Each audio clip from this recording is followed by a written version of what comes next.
So today we're talking about The Woman in White by Wilkie Collins. This one took me on a ride. So the story kicks off with Walter Hartright, a drawing teacher, basically recounting a series of events that completely changed his life. And right away you get this feeling that something isn't quite right. The book uses multiple narrators, so you're constantly questioning who's telling the truth and who's hiding something. Now, I'll be honest, those first few chapters, a little slow for me, but once things started moving, they really start moving. We get this eerie, almost ghost-like encounter with a mysterious woman dressed in white, and from that moment on, the tone of the story shifts into something way more suspenseful. There's this constant feeling of unease, like you're piecing together something that doesn't want to be solved. As Walter gets pulled deeper into this situation, he ends up at Limerick House, where he meets two women, Fairlie and Marian Halcomb. And from here, the story starts layering on tension, relationship secrets, and a growing sense of that something is very wrong beneath the surface. One thing I really liked is how the book plays with identity and perception. You're constantly second-guessing what you think you know. People resemble each other, stories don't quite line up, and it creates this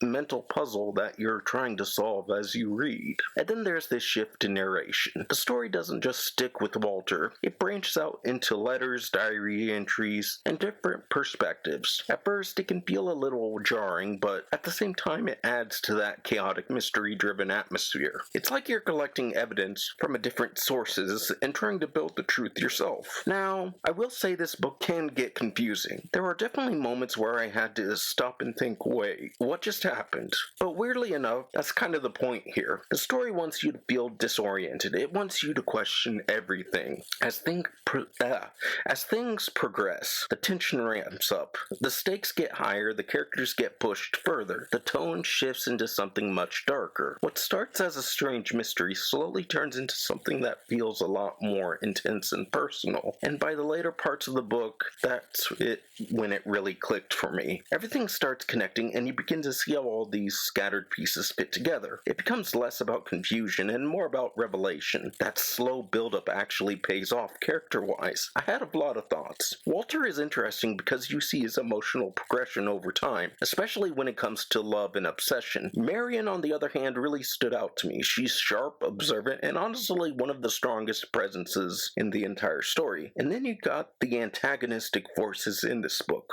which I won't spoil, but let's just say they're the kind of characters that make your blood boil the more you read. By the time I reached the ending, I felt like the journey was worth it. Yeah, it's a bit cliche in some ways, but considering when this was written, it actually feels like a foundation for a lot of modern thrillers. You can see where later stories pulled inspiration from. So my final thoughts, this is a slow burn, puzzle-heavy thriller, rewards patience. It might confuse you, it might frustrate you, but if you stick with it, there's a really satisfying story underneath all that complexity. So I'm giving The Woman in White by Wilkie Collins an 8.8 out of 10. Definitely a memorable one for me.